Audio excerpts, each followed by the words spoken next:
vai esse rio? Ainda não sabemos, mas remaremos juntos. Ainda temos estrelas pra alcançar, sonhos pra sonhar. Oi, Adri! Oi, Daisy! Tudo bom? Que bom que tu tá aqui! Sabrina!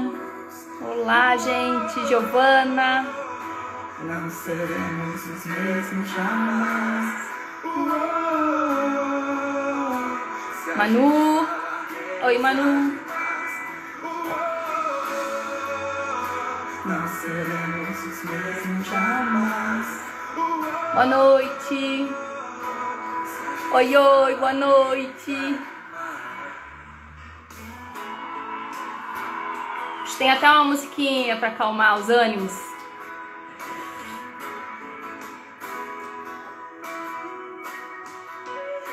A vida é um rio. Vamos ver se entra mais um pouquinho de gente.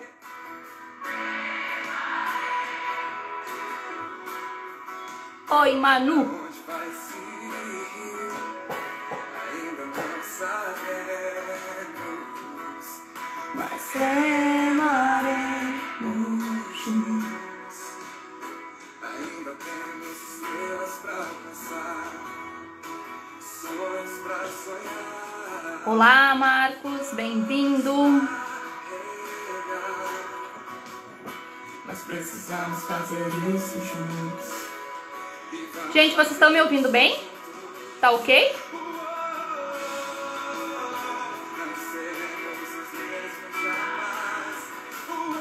Oi, Luciane. Se a gente fala menos, age mais. Não seremos os mesmos jamais. Pessoal, vocês estão me ouvindo bem? Se a gente fala menos, age mais.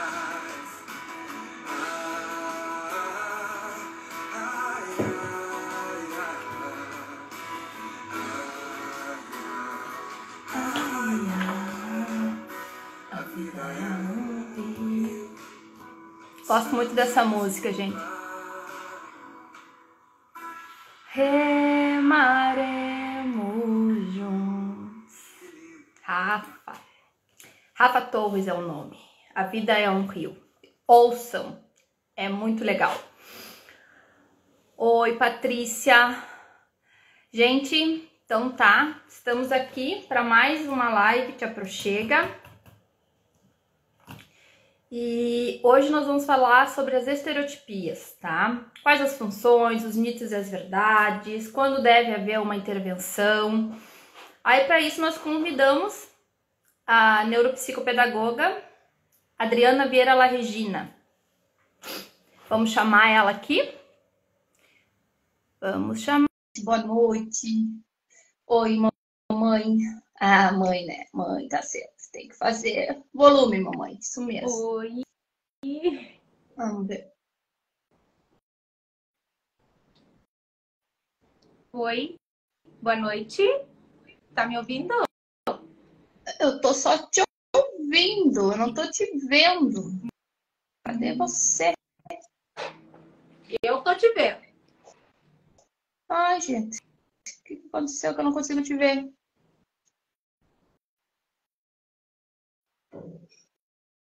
Puxa vida. Eu não tô conseguindo. Tu tá ouvindo? E me vendo? Oi, Adri.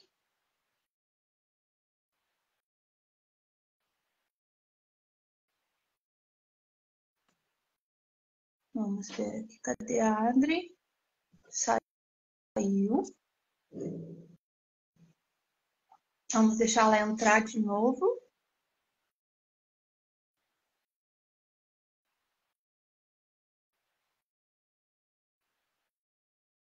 Gente, eu não tava vendo a Adri. Ai, acho que convidei aqui, alguém aqui sem querer. Agora saiu, né? Pois é, tá com um delay bem grande aqui para mim. Bom, enquanto a gente espera ela entrar, eu vou pedir para que vocês coloquem alguma dúvida que vocês têm, algum ponto que vocês acham relevante que a gente aborde. Mando, mando o convite. Cadê você?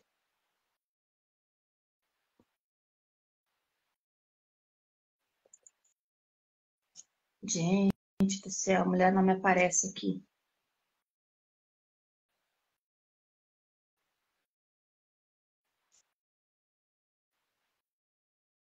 Ai, como é bom, né? Ao vivo. Bem que o Faustão dizia, quem sabe faz ao vivo, quem não sabe. Ai, Jesus, não tô te achando aqui, Adri. Tenta me mandar tu uma solicitação, Adri, por favor.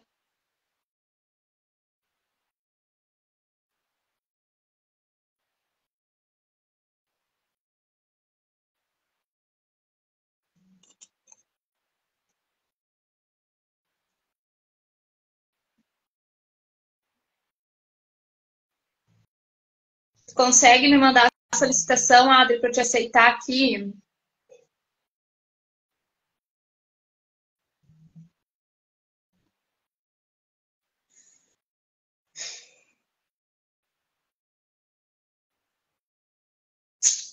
Oxi, não está conseguindo. Ah, que bom. Ai, pessoal, vou ter que encerrar a live e iniciar de novo. Vocês prometem que vocês voltam, tá? Vou encerrar e vamos tentar de novo. Vamos ver aqui. Acho que eu vou ter que fazer isso. Ai, não, tá aqui. Mandei de novo. Mandei de novo. É que ela nem me aparecia, Jo, nem com a outra. Ah, bonita. Quer me matar do coração, né? Deu. Agora deu. Tranquilo. Ah, que bom. Tranquilo. Ah, que Tá. bom, Adri. Bom, vamos começar, então, a desmistificar as estereotipias. E aí, então, eu vou passar o currículo da Adriana aqui para vocês conhecerem. Quem está me acompanhando sabe que eu estou fazendo essas lives sempre com pessoas que trabalham aqui na cidade, né? Porque eu acho que é muito importante a gente conhecer os profissionais que trabalham aqui. Porque quando a gente entra no mundo do autismo, a gente fica muito perdido. A gente não sabe para onde vai, para onde vem, o que faz, quem é que, né? Quem são os profissionais. Então, eu estou dando ênfase assim, e prioridade para as pessoas que trabalham aqui na cidade. Hoje eu convidei a Adriana. Para quem não conhece ainda, então, a Adriana é pedagoga, psicopedagoga, neuropsicopedagoga, especialista em psicologia educacional, especialista em intervenção ABA naturalista, graduanda em terapia ocupacional. Né? A gente só trago pessoa de gabarito aqui, né? Uma beleza, uma beleza. Então, deixa eu ver aqui, pessoal. Quero ficar com vocês. Bom, agora, depois desse teu currículo, né? Eu quero que tu te apresente para nós, né? E comece com a seguinte questão. Qual foi o motivo da tua escolha, da tua profissão e de trabalhar com pessoas... claro que tu trabalha com outros tipos de deficiências, mas também com as crianças com TEA. Bom, boa noite, então, a todos. É um prazer estar aqui com vocês, dividindo, então, essa tela com essa mãe maravilhosa, né? E uma profissional também de gabarito. Eu conheço a Carla porque eu realizo o atendimento terapêutico ao Martim, tá?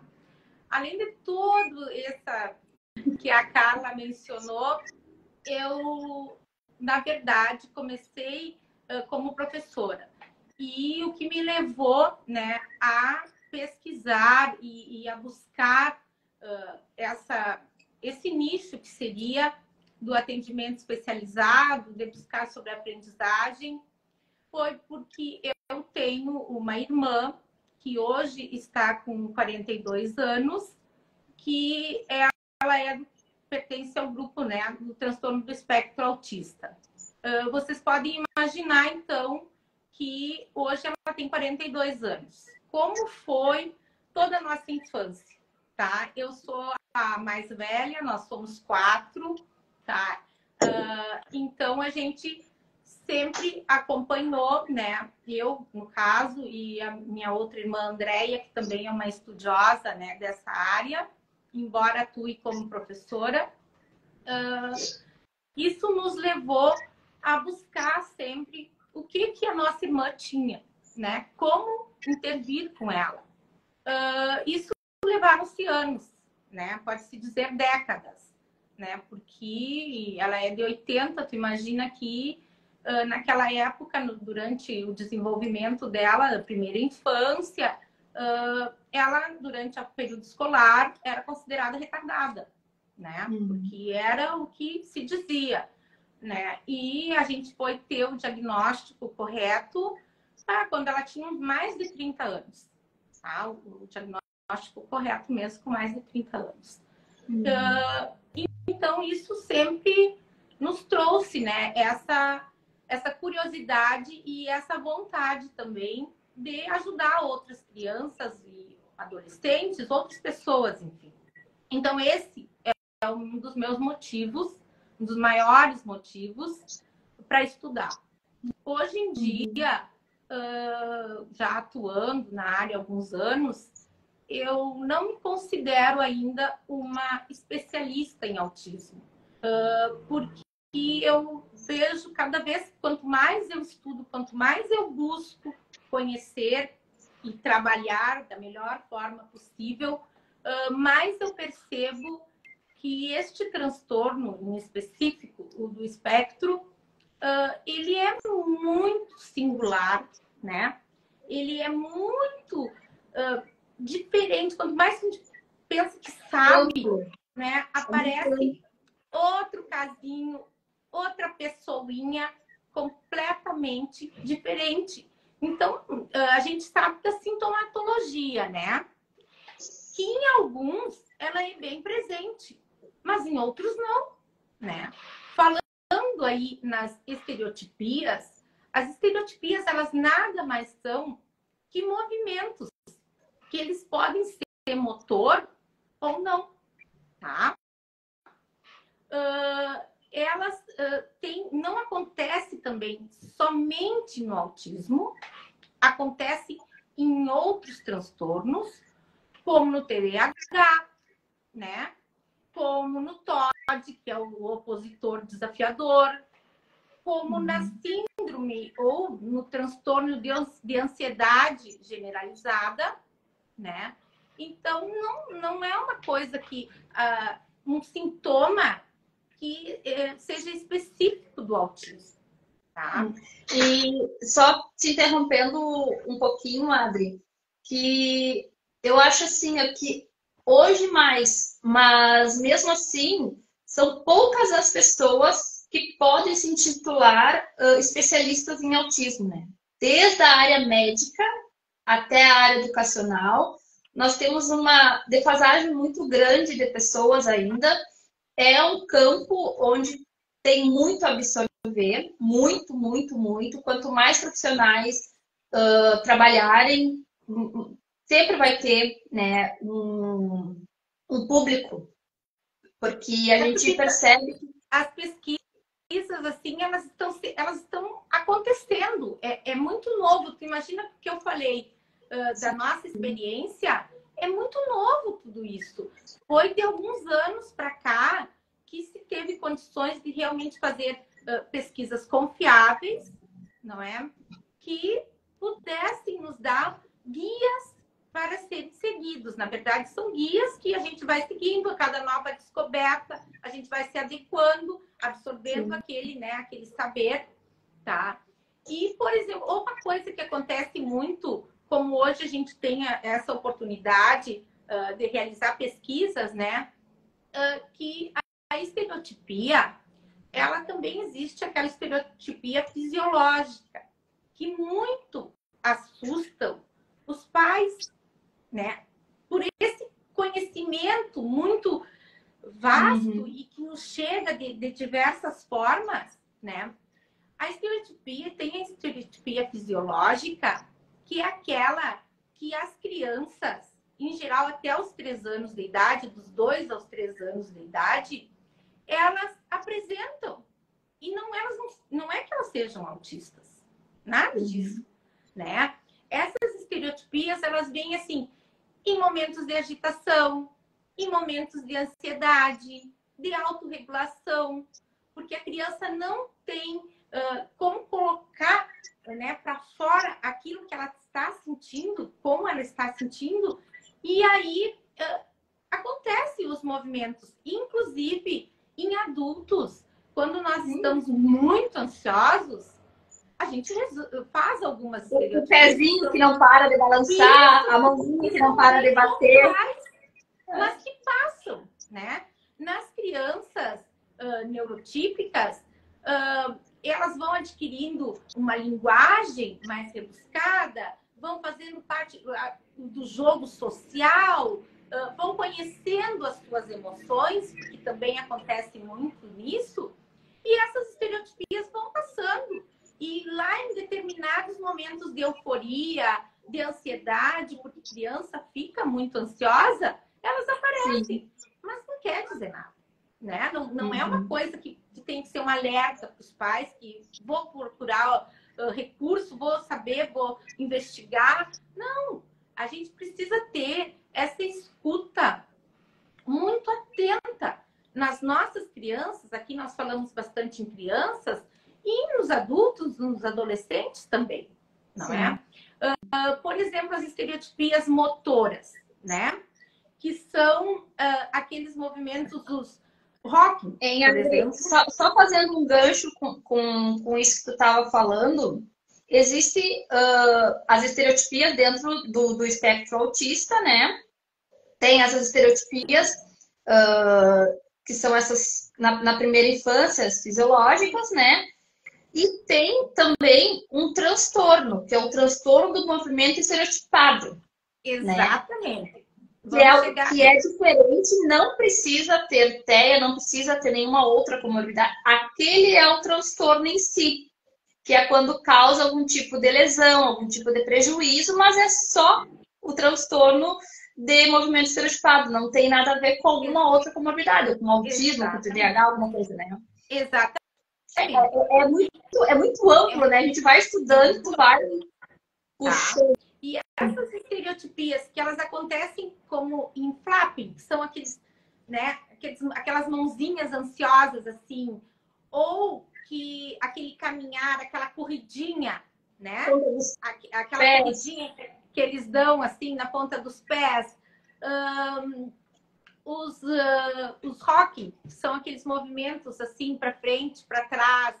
E também tem as estereotipias que não são motoras. Sabe aqueles olhinhos perdidos na parede, assim, que ficam buscando um ponto, né? Um cantinho, né? Aquela olhadinha na televisão, que eles chegam para um ladinho assim, olham aqui de ladinho, né? Isso também o Martim tem uma das estereotipias do Martim que é bem constante e é praticamente desde sempre, é enfileirar. Ele enfileira tudo que é parecido. Boné, carrinho, bola, é tudo enfileiradinho. Se alguém tira do lugar, nossa senhora. Desregula, tá? Então, assim, ó, essas estereotipias, quando que a gente tem que ter aquele olhar, assim, cuidadoso, aquela escuta, né, atenta, quando, por exemplo, como tu falou, quando elas são de automutilação, né? A criança, eu já tive pacientes, né? Tenho pacientes que se mordem, se mordem. Isso aí é por uma disfunção sensorial, né?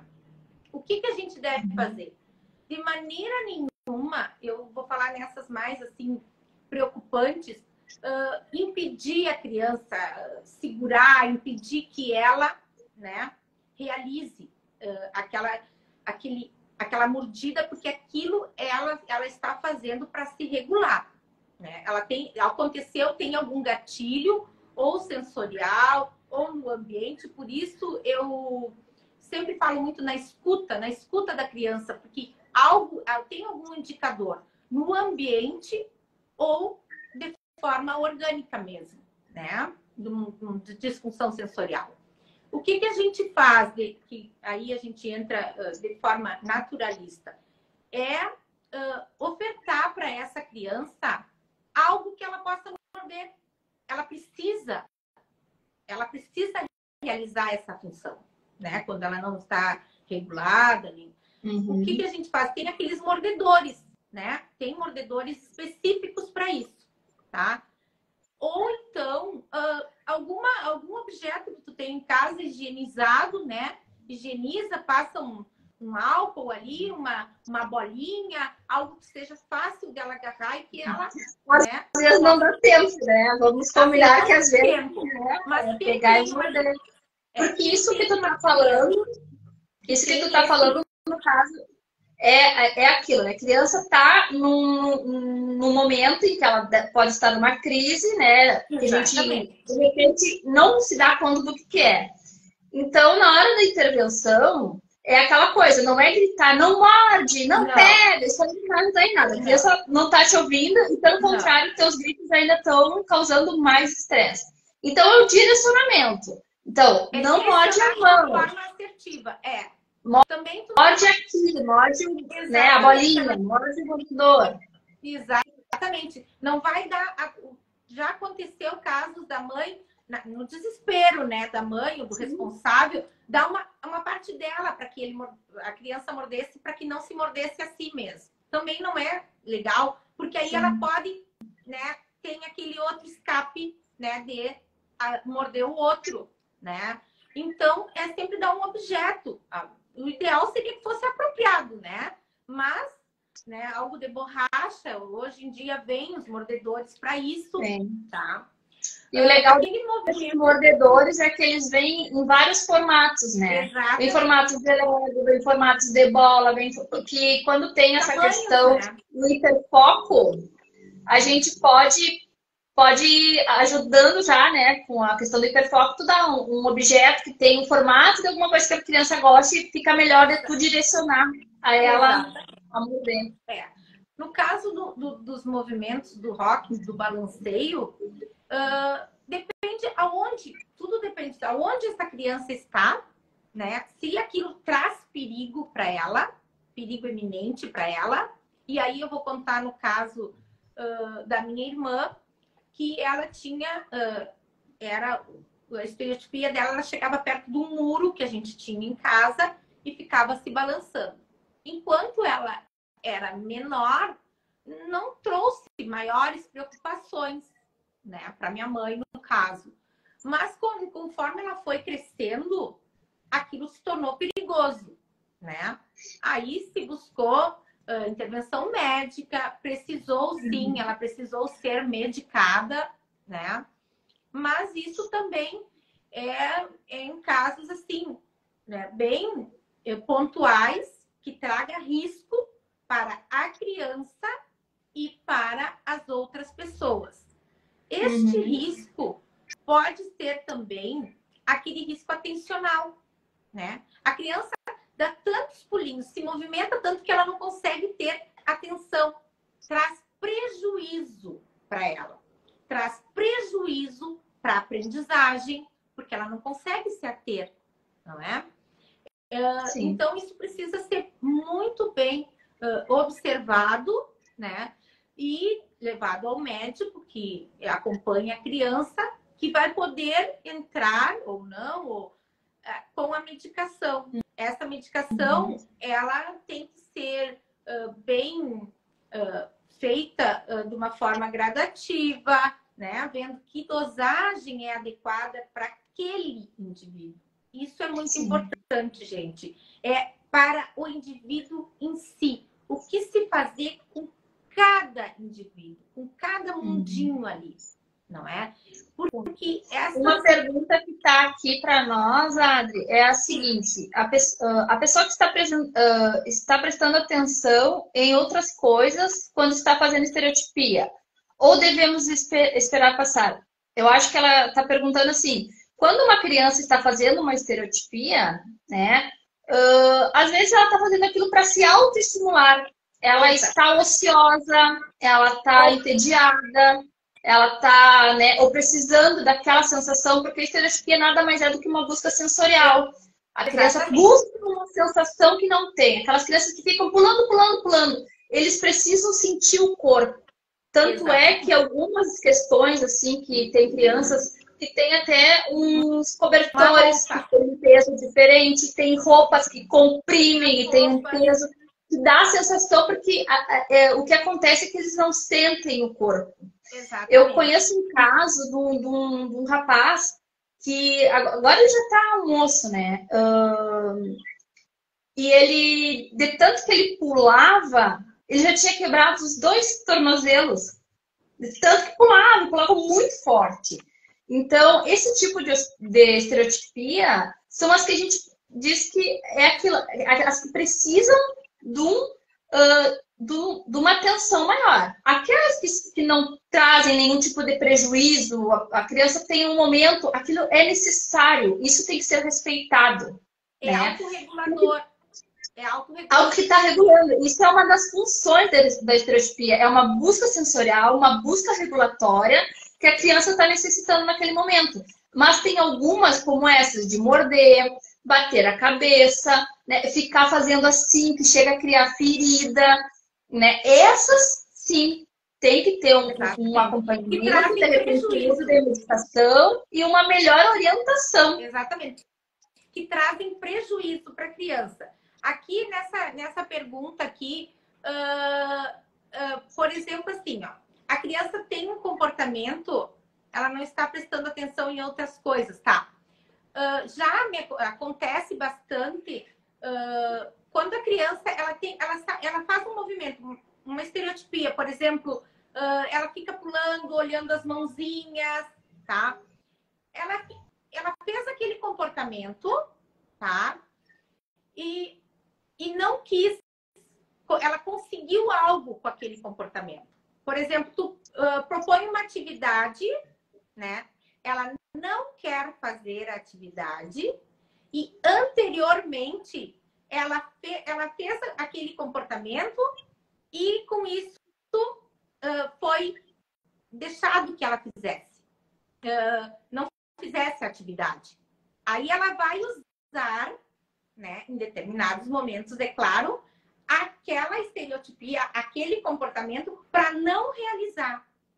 A fuga ou a esquiva, né, que a gente chama. Exatamente, para não realizar aquela atividade. Então, por isso, a gente precisa ter essa atenção, né?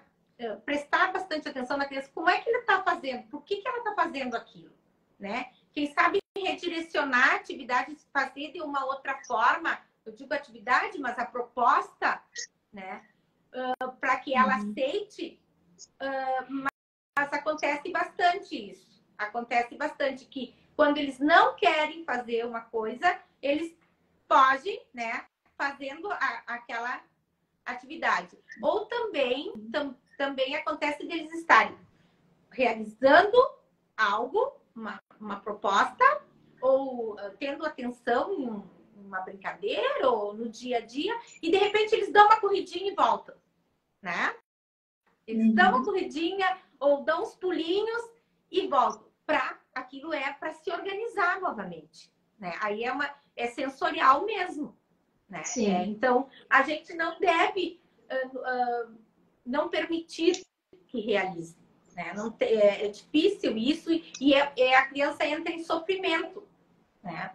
Porque vocês imaginem que, por exemplo, na criança não verbal, tá? Que se comunica através de gestos, tu privar ela de fazer um gesto.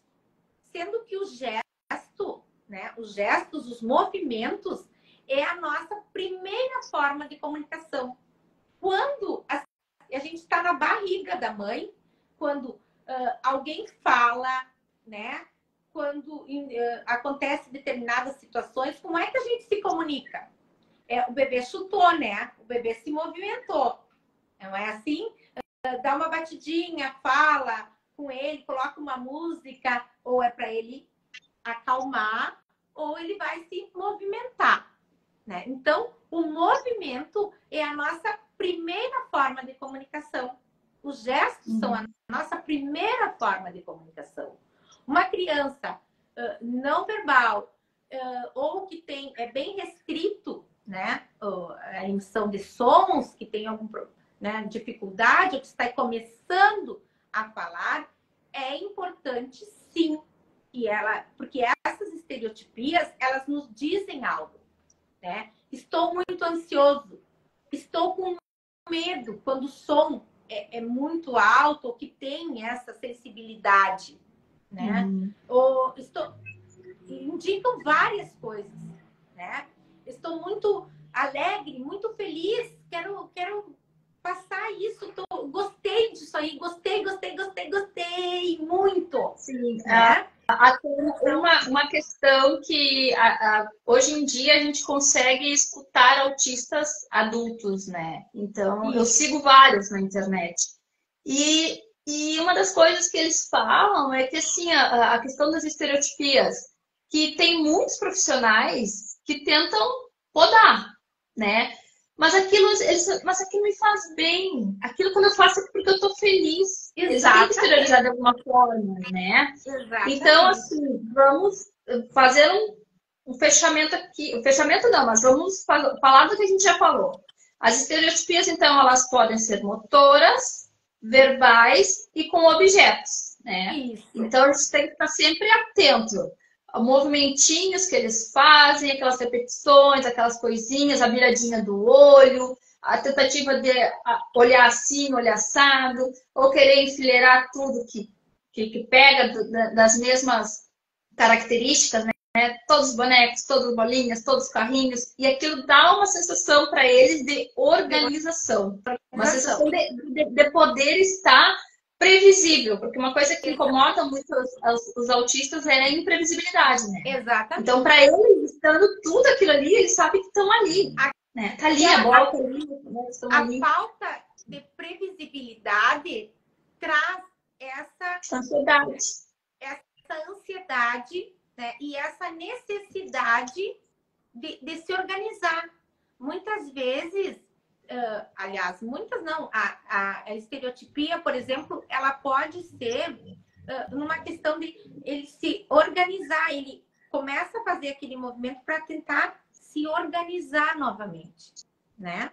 É uma autorregulação. É uma autorregulação, né? Eu agora aqui estou falando mais assim, num vocabulário bem simples, bem descomplicado, né? Nada muito profissional, para que todos consigam, né, entender e ter essa sensibilidade, na verdade, do que é aquele movimento ou aquele comportamento, o que quer me dizer aqui, né?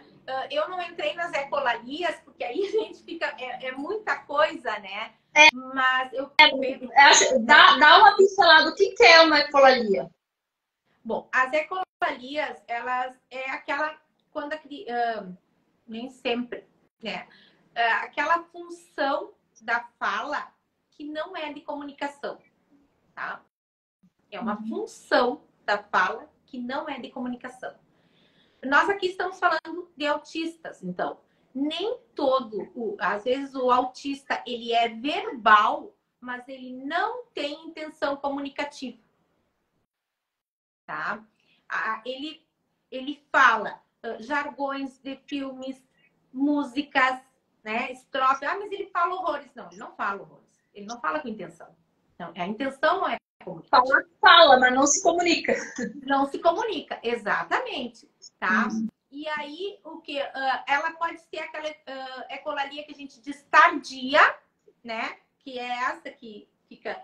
Ou a ecolalia imediata. Aquela, tu diz uma coisa e ela repete.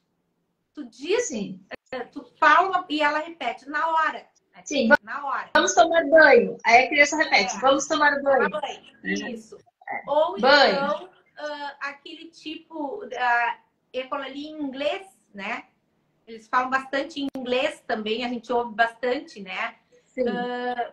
Que também, porque o inglês, que é uma forma que eles estão oralizando, né? Estão se regulando e não tem como se comunicarem com ele, né? Ele fica num Ô, mundinho Maria dele. Vitória, tu vai competir com a minha mãe, então, hein? A Maria Vitória tá colocando aqui pra gente, maravilhosa, manda palminha. Então, são assim, a gente, as ecolarias eu deixo mais assim para a parte dos fornos mesmo, né? Bem como. Mas é que é necessário falar, porque é um tipo de estereotipia, né? Uma estereotipia vocal, né? Uma estereotipia verbal, quer dizer. Exatamente. Assim como aqueles repetições de barulhinhos com a boca. Isso, né? Também. É uma estereotipia. Mas eu acho que é muito importante, Adri, a gente tentar fazer com que as pessoas entendam que a estereotipia em si não é algo ruim. Exatamente. Né? Porque ela tem uma desmistificar, né? a gente tem que fazer com que as pessoas entendam que a criança está fazendo uma estereotipia, que às vezes é algo regulador, e que não está causando prejuízo, isso é o ponto de atenção. Enquanto não está causando prejuízo, ela não deve ser tentada subtrair da criança ou da pessoa que está fazendo. Porque aquilo ali não está causando prejuízo, pelo contrário, está ajudando ela a se autorregular. Agora, intervenção quando aquela estereotipia traz prejuízo. Estereotipia esteja causando um dano Exato. a essa criança, a essa pessoa. Porque isso daí acontece. A maioria das coisas que eu vejo é aquela questão assim, ó. Ai, mas ele fica pulando, mas aí ele fica gritando. Aí as pessoas ficam olhando. Problema das pessoas. Eu já tô nem aí.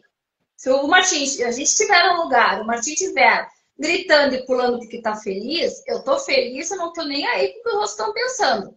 Porque é o jeito que ele tem de se expressar. Mas tem muita gente que quer tirar, né? Porque, mas é que quando a gente vai... Não, tudo bem que tu queira que a criança se regule mais, mas tem que dar um tempo para eles poderem fazer também, né? Porque senão eles podem fazer quando? Só dentro de casa? Aí não vai tirar a criança para lado nenhum.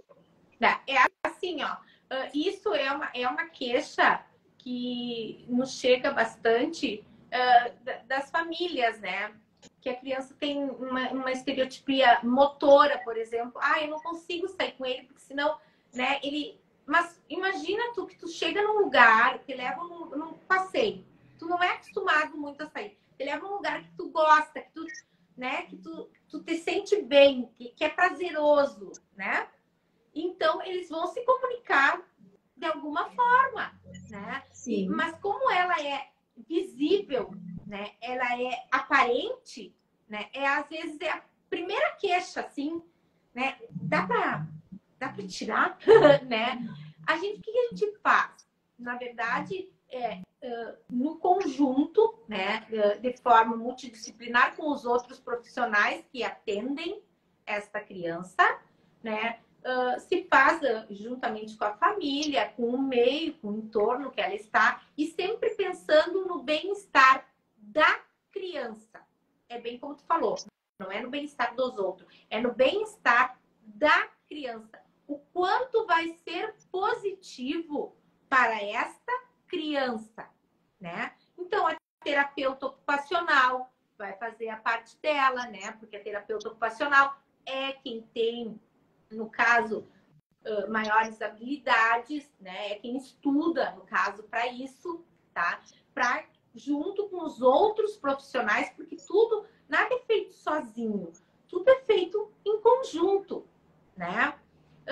Se consiga regular esta criança de tal modo que ela passe a ter outras, né, a desenvolver outras habilidades, né, e regular sensorialmente ela e desenvolver outras habilidades para que ela possa, né, colocar ou em palavras, né, ter mais atenção. Então é imprescindível isso, né? Tu sabe, Adri, que uma das coisas assim que a gente tem que ter um olhar muito amplo no autismo é que já pela quantidade de profissionais que tem que trabalhar com criança. É uma terapeuta ocupacional, é uma neuropsicopedagoga, é uma pedagoga, é uma educadora especial, é um fono, é uma físio. É tanta gente que tem que trabalhar com uma criança que eu acho até desumano tu querer tirar algo que essa criança consiga ela sozinha, de alguma forma, se regular. Então, assim, quando a gente está olhando para isso, e muitas vezes as pessoas dizem assim, ah, mas também se tu tem um filho que tem autismo e que não para de gritar, tu também não vai levar ele para lá, para cá, não sei o que, não sei o que. Aí tu vai ter podando de fazer as coisas com teu filho, porque a sociedade não entende que aquela criança está fazendo o máximo que ela pode. E o mínimo que ela pede é poder fazer suas estereotipias tranquila. Se não tá machucando ela, deixa, ela precisa aproveitar. A gente tem que levar nossos filhos, tem que levar as pessoas, os cuidadores têm que ter essas pessoas na sociedade. Isso tem que virar comum.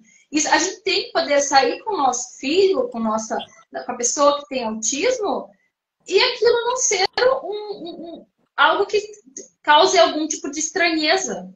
Né? Porque é isso que causa ainda, estranheza. Exatamente. Aí tem uma moça aqui que está perguntando, a Núria, eles repetem o mesmo assunto, porque esquecem que já contaram? Não, às vezes pode ser porque aquele é o hiperfoco dele, né? Essa moça é a minha mãe. Ó. É a mãe que está fazendo a pergunta. Não, é isso mesmo.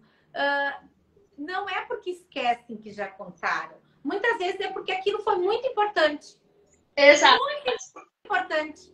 Foi ou positivamente ou negativamente, aquilo surtiu algum efeito, né?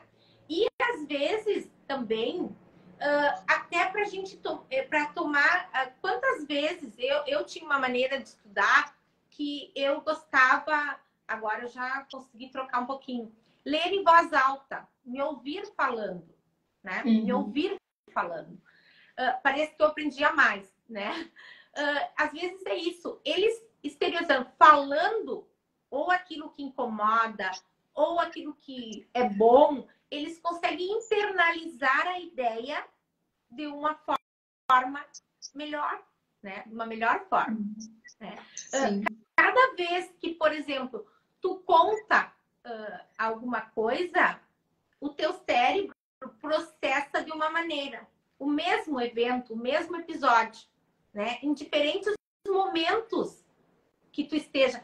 No momento que tu estás triste, no momento que tu estás feliz, o mesmo acontecimento, ele tem várias maneiras, né? Então, muitas vezes, é por uma questão de internalizar mesmo aquilo, o acontecimento. A gente tem que ver o significado, né? O significado que tem. Sempre o significado, um porquê que aquilo está acontecendo. Porque só assim a gente vai conseguir realmente ajudar aquela criança. Né? Ou porque aquilo ajudar realmente, de uma maneira efetiva. Ela não entendeu, ela não compreendeu, né? O fato, o acontecimento precisa ser elucidado, né? Ou às vezes é só porque gostou muito mesmo, né? Sim. A gente É que a gente tem que colocar, que na verdade o que me parece às vezes assim, que as coisas, quando vêm de um autista, elas são muito mais evidenciadas. Exatamente. Tipo, se a gente está sentado numa sala esperando o nosso atendimento no médico, nosso pezinho está aqui, ó. Né? Exatamente. A nossa mãozinha está aqui porque a gente está esperando que alguém nos atenda alguma coisa.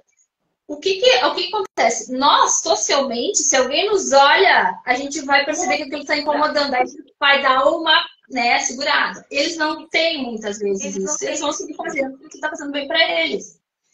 Mas eu acho que tem que sempre trazer para nós, né? Se fosse eu que estivesse fazendo isso, o que será que estaria ocorrendo? Por que será que eu estaria fazendo? O que estaria me trazendo nesse momento? E aí olhar para eles e ver. O Martim, bom, quando eu vou buscar o Martim lá no teu consultório ou no consultório, enquanto eu fico conversando com vocês, terapeutas, ele fica correndo, né? Vai, volta, me puxa, me empurra quando ele quer que eu vá embora para te atender ele. Então, ele tem que estar sempre aqui, está sempre em movimento. Mas e se fosse uma criança típica? que ela estaria fazendo? A mesma Ela estaria se entretendo. coisa. A mesma coisa. Então, nós pais, a gente tem que começar a entender que nem tudo é autismo. Eu tenho muito disso, né? Eu sempre olho para o Martim, será que isso é do autismo? E, de repente, eu vejo uma mãe de criança típica falando aquilo, eu digo, teu filho faz isso? Eu achei que fosse do autismo. Não! A gente precisa entender mais sobre a criança em si. É porque, assim como eu, muitos pais e muitas mães, né, muitos cuidadores são atirados dentro do mundo do autismo sem ter nenhum precedente, assim, ou alguma vago conhecimento. Então, a gente aprende a ser pais e mães e cuidadores de autistas e não de criança típica. Então, assim, a gente fica tão blindado, às vezes, ali, que tu não consegue abrir um pouquinho os teus olhos para entender que aquilo é coisa de criança. Exatamente. Assim como pegarem o rosto, né? Quando querem ter atenção, que pegarem o rosto. Né? Virar. Todas as crianças fazem isso, né? Uhum. Todas as crianças fazem isso. E a respeito de que ficar gritando, né? Que a criança às vezes fica mais eufórica e começa, né, a sonorizar. Uma coisa importante também é para a gente ver se o entorno, né, o barulho do entorno, assim, não está causando uma desregulação na criança. Então, por exemplo, eu vou sair com meu filho, o lugar tem barulho, vai numa festa e ele vai começar a gritar mais ainda, né? Por exemplo, usa o abafador, né? No que tu abafa o ruído externo, ele vai diminuir o ruído interno dele, né? Sim. Isso acontece sempre, gente. Isso acontece sempre. Né?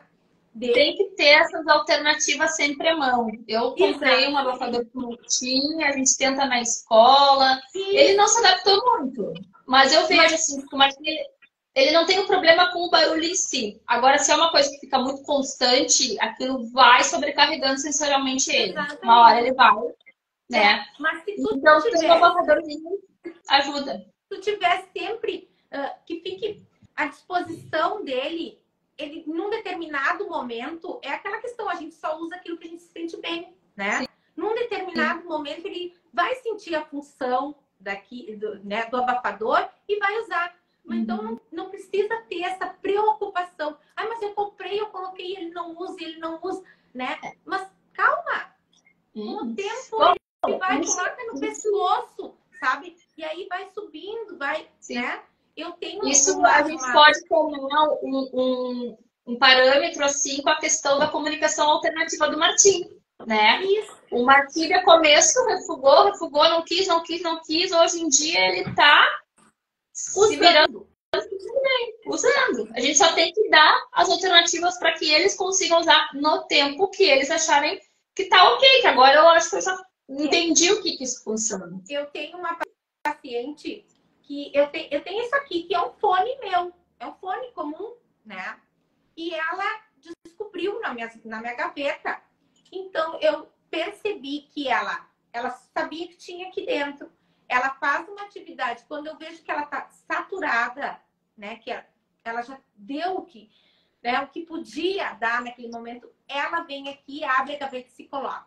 E se atira no puff. Ali ela fica assim, 5 minutinhos. Aí ela tira, dobra e guarda na gaveta e volta. É uma menina que tem que está dentro do espectro e ela, perfeito, né? Às vezes ela coloca ele para cantar também. Ela usa ela usa de várias maneiras também, para brincar também ela usa. Mas aí tu vê, a criança, ela percebeu a função, tipo, ela abafa, não fala, mas quero ficar quietinha. Ela indica, quero ficar quietinha só um pouquinho. Só um pouquinho. Né? Então, Adri, vamos retomar aqui. Então, uma das motivações e as funções das estereotipias, então, é a regulação, né? Só a autorregulação. Tem mais alguma outra que tu acha importante a gente mencionar? A comunicação também. A comunicação. A comunicação também é uma função da estereotipia. Gerenciamento de emoções também, né? Exatamente, não estou conseguindo lidar com isso, né? Aí tem um flap, eu tenho um tipo de... Exatamente. Mas eu vejo assim, ó, que uma das principais funções da estereotipia em crianças não verbais ou que estão aprendendo né, a se comunicar através da fala, ou que usam também os gestos como complemento, né, é a comunicação. Né? Se ela não é uma estereotipia que traga danos, né, para essa criança, que seja de mutilação, que, Sim. né, também tem um caso de uma menina que ela procura, ela não tem muito, o paladar dela não tá, ela é sensorial mesmo, ela não consegue, né, distinguir bem os sabores, assim, e ela gosta, né, de alimentos extremamente fortes, não só alimentos, como ela busca, a busca sensorial dela é por algo forte, que tem um gosto forte, né, como uma pimenta, como até sabão, ela já colocou, algo forte mesmo, assim, que vai trazer aquela saciedade. É lógico que tu não vai permitir que uma criança, né, ou um jovem, hoje em dia a gente fala muito na criança, sempre tem muitos adolescentes, autistas, adultos autistas, né? Nesse caso, são os casos que a gente busca, né, através da medicação, né, ou Tem que ter uma intervenção. Aí a gente precisa ter uma intervenção. Precisa, né? Precisa. Ou em casos que é prejudicial para a criança se estar em um grupo, por exemplo, num grupo escolar, né? Os movimentos são tão intensos, né? A evocação, né? A sonorização é tão intensa que, além de prejudicar ela, porque ela não consegue ter atenção, ela não está regulada, né? Pode ser de forma externa do que vem de fora e pode ser mesmo um sensorial, né? Que ela precise interno mesmo, que precisa ser regulado, né? Aí sim, também às vezes precisa, né, de uma medicação para que essa criança possa permanecer, né, ali naquele ambiente, né, tirar proveito, né, porque é importante não só que a criança permaneça, mas como que aquilo seja algo positivo para ela, não algo que traga sofrimento. Porque tem que ver que essa criança, de repente, ela está em sofrimento. Né? Sim, com certeza. Então, é preciso. Qual é o gatilho? O que faz? É externo? É interno? E se é interno? Por quê? Né? É o barulho, são as luzes, é a agitação do ambiente, é o frio, é o calor. Né? A gente precisa, né, ver bem isso. Por isso, a intervenção, ela é sempre específica para aquela criança, para aquela situação. Né? E o que a gente busca é que as estereotipias, tanto vocais como motoras, né, o que seja, não tragam dano para aquela criança. Né? Que sejam ou organizadas ou medicadas, né? Para que aquela criança se sinta, aquela pessoa se sinta bem, né? Se dá formas dela trabalhar com aquilo, dela, né, se colocar, né, nos ambientes, né, de uma forma que seja proveitoso, que seja positivo e que ela fique feliz, não é? Então, é isso aí, é a gente tentar proteger essa criança, né? E não só a criança, né? Mas todo o entorno dela. Né? Não traz malefício, né, para os outros, nem para ela. Então, vamos achar uma forma, com algo próximo àquilo que ela está precisando, né? A demanda dela, que possa satisfazê-la, né? Mas por isso não tem uma receita aqui, eu não tenho como dar uma receita para de tal estereotipia de movimento, ou de uma receita para que seja usada em Aí todos. vai de né? cada um, vai das intervenções, vai de tudo. É caso bom, a caso, é caso tem a que ser caso, cuidado. né, a questão de organizar essa criança, né, Uhum. muitas vezes de negociar com ela, né, de ensinar em casos de outros transtornos, como o TDAH, né, o transtorno de ansiedade, ensinar para ela o que causa, né, qual é o gatilho e ensinar outros meios dela se regular, né, dela conseguir. Adri, nós estamos chegando no fim, pai. Ó, é normal o autista ter problema para dormir? Muito. Muito.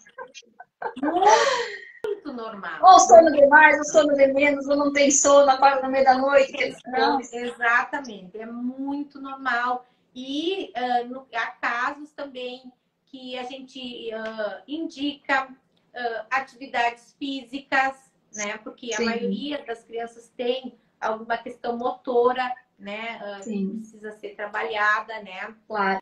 Atividades físicas, a alimentação também é algo bem importante, né? Que eu venho estudando também sobre alimentação, porque também não tem uma mágica, é para todo mundo, não é para todo mundo. Para alguns são processados de determinada forma, para outros, Sim. né? Não são. Então, mas aquilo que a gente indica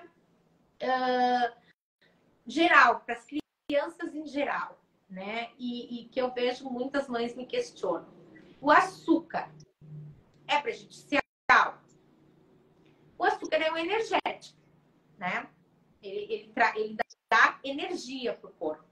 Então, durante o consumo do açúcar, se a criança já tem, né, aquele comportamento mais acelerado, tu vai estar dando algo que vai dar mais energia, turbinar ela. Né? Então, aí é importante entrar com uma nutricionista, né? Para a questão também da nutrição dessa criança, né? Para que, mas também tirar o açúcar da vida, arriscar, a gente não consegue da gente, né? Também a gente não, o que não pode chegar é a extremismos, né? Os extremismos, eles são sempre prejudiciais. Claro. De qualquer forma, né? Então, assim...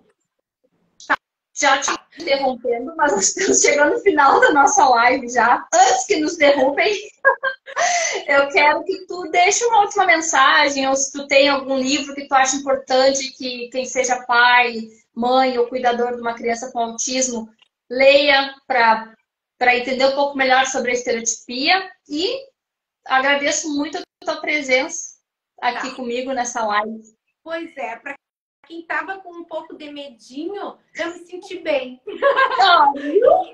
Agora eu tenho que trazer o Christopher. O Christopher também, ele me disse, não é muito, mas ele vem, eu vou fazer ele vir. Eu vi que ele entrou aqui, não sei se ele ainda tá, mas eu vou catar ele também. Porque assim, o que eu posso, né, falar, assim, que é uma coisa que eu aprendi trabalhando com crianças, né, de berçário, porque a minha primeira como professora foi com berçário, né? Então, o que eu aprendi é a gente ter, assim, um extremo respeito pelas crianças, né?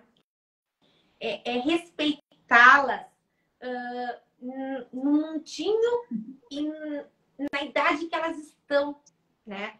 Porque no marco do desenvolvimento que elas se encontram, é a gente não querer mais do que elas podem, naquele momento, nos dar como resposta, né? Porque muitas vezes eu percebo que aqui a gente falando dos familiares dos autistas, às vezes eles querem que o autista responda de uma forma que criança nenhuma vai responder, né? A gente precisa, às vezes, como profissional, a gente se pega na linha dos pensadores, de quem trabalha já com só com transtornos e escritores e esquece daquilo lá do início, assim, que a gente aprende, né?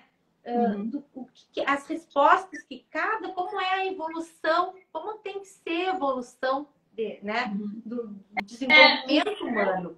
Com certeza. Né? Então, eu acho que isso que tu está falando tem todo o fundamento, né? Respeitar a criança, respeitar o momento e deixar que ela seja o que ela tem que ser naquele momento.